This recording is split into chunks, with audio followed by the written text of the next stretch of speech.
Suppose we know the inverse Laplace transform of big F of s and big G of s, and we want to get the inverse Laplace transform of the product of these two functions. The inverse transform of big F is little f, the inverse transform of big G is little g. To get the inverse transform of the product of these two functions, we get the convolution of the inverse transforms of f and g. So we will explain how to get the convolution of two functions. F and t and g of t are two functions of t. The convolution of f and g, written f star g of t, is the integral from minus infinity to plus infinity of f of t minus x times g of x with respect to x. So we're integrating with respect to x. So this will turn out to be a function of t, which is what we want, of course. Now, if f and g are both causal functions, that is, functions that are 0 for negative values of t, then we should strictly write f of t and g of t as f of t times u of t and g of t times u of t respectively. You see, it's possible that f is not 0 for negative values of t. So suppose that this is f of t. But we know that u of t is 0 for negative values of t, and it's equal to 1 for positive values of t. So u of t is 0 here and 1 for positive values of t. So if we multiply these together, as we've seen before, we will be multiplying 0 by the function for negative values of t. So that's going to give us 0. So now we will have a causal function. And of course, if we multiply 1 by f of t, we just get f of t. Now let's see what our definition becomes. So instead of f of t minus x, we will write f of t minus x times u of t minus x. So we just plug t minus x into this. Now we're going to be integrating with respect to x for this definition. So our independent variable here is x.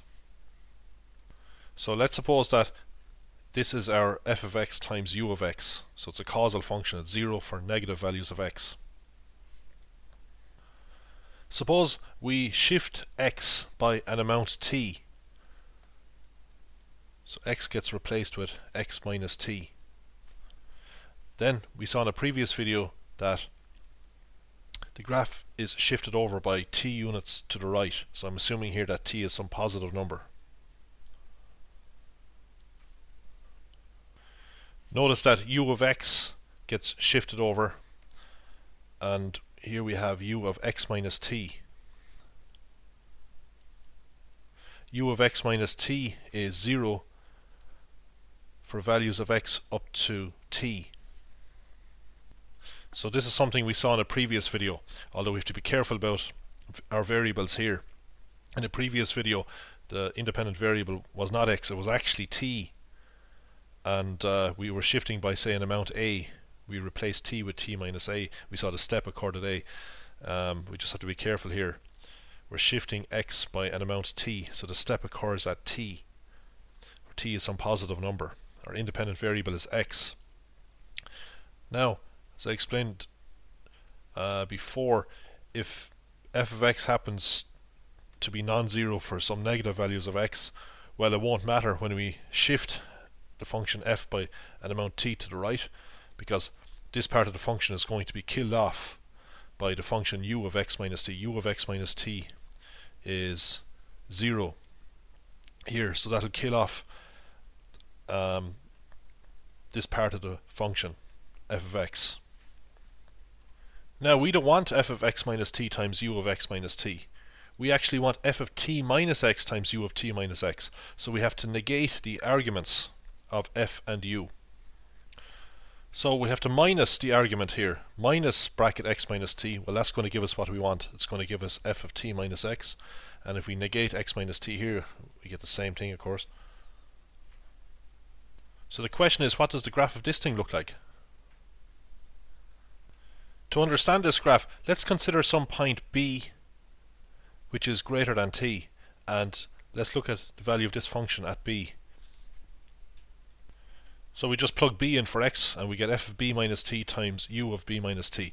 Now let's consider a point to the left of t. Let's call this point c, but the distance of c to t is equal to the distance of t to b. So this distance equals this distance here. Let's plug c into this function here actually. This is the function that we're interested in. So c is about here.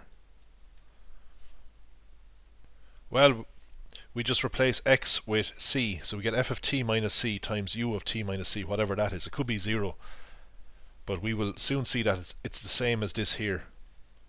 So these two values are the same. That's because t minus c is equal to b minus t. So we set it up that way. The distance of t to both of these points c and b are the same. T minus c is positive, and b minus t is also positive, and they're equal to each other. As a matter of fact, we can get this function from this function here by reflecting this function through a perpendicular line through t. So here is my attempt at a rough sketch. I've tried to reflect this function through this line here, so get the mirror image of this function through the vertical line through t. Let's look at the function u of t minus x. Now that's actually equal to 1 for values of values of x that are less than t, and is equal to 0 for values of x that are greater than t. Like, we can see that if we go back to the definition of u of x, we know that u of x is 0 if x is less than 0, and u of x equals 1 if x is greater than 0. Well, if I just go back to this line here, if we replace x with t minus x, u of t minus x equals 0 if the argument, which is t minus x, is less than 0. But if t minus x is less than 0, that's the same thing as saying that minus x is less than minus t, and that's the same thing as saying if x is greater than t. Just change the signs on both sides and reverse the inequality. Multiply both sides by minus 1, so we get this here, and that's what we need here. We also have, of course, that u of x equals 1 if x is greater than 0. So if we change the argument from x to t minus x, it'll equal 1 if t minus x is greater than 0. And if we rearrange that, that's the same thing as saying minus x greater than minus t, or x less than plus t. So you see, reflecting the graph of u of x minus t through this line here does indeed give us u of t minus x. Same is true for f. Okay, so that's that part, f of t minus x times u of t minus x. Now we need to multiply it by g of x times u of x. So let's look at the graph of g of x times u of x. Now I'm showing g of x times u of x on a separate diagram. We know that u of x equals 1 if x is greater than 0, and u of x equals 0 if x is less than 0. So this horizontal line represents u of x. So the step occurs at 0 for u of x. We could of course write u of x as u of x minus 0. So that's where the step occurs, at 0. So now we have this causal function, and we need to multiply it by this function here and then integrate from minus infinity to plus infinity. So this is the integral we're interested in. We can see that g of x times u of x is 0 for values of t less than 0. So we will be multiplying 0 by this function here for values of t less than 0. Now this function is non-negative, as you can see, for values of t less than 0, but we're multiplying by 0. So we'll have 0 times this, so it'll kill off this. So we're just going to get 0 when we multiply these two functions together for negative t. So I'll try to draw the graph of the product of these two functions down here. So I'll do this in black. So we're going to just get 0 here for x less than 0. So here we're integrating from minus infinity to plus infinity. But since we just have 0 here for everything in here is 0 for that range of x, we don't have to integrate from minus infinity to plus infinity. We just have to integrate from 0 to some value. We'll see that that value is actually t, because for values of x between 0 and t, we're going to get something that is probably not 0. In general, is not 0. So we're multiplying this part of this function by this part here. So whatever that gives us. But for values of x greater than t, we are multiplying 0. This function here is 0 by whatever this is. So we're just going to get 0. So we don't have to integrate from minus infinity to plus infinity.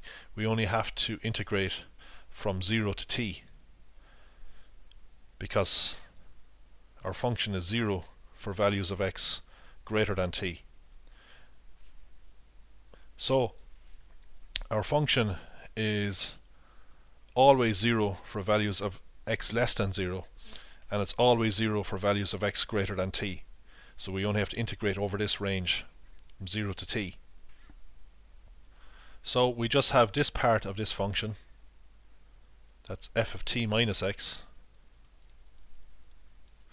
multiplied by this part of g of x. We don't have to put in the u's because we're integrating from 0 to t.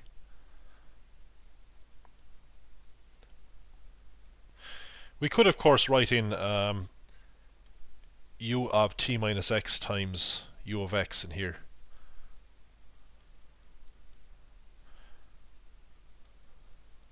Because both of these are equal to 1 for values of x between 0 and t. And that's all we're interested in, values of x between 0 and t for this integral. So they don't do anything. So we can just leave them out. So here's the graph of u of x is equal to 1 for t greater than 0, and here's u of t minus x. This is 1 also. So it's just 1 multiplied by 1, which is 1. So we can leave them out.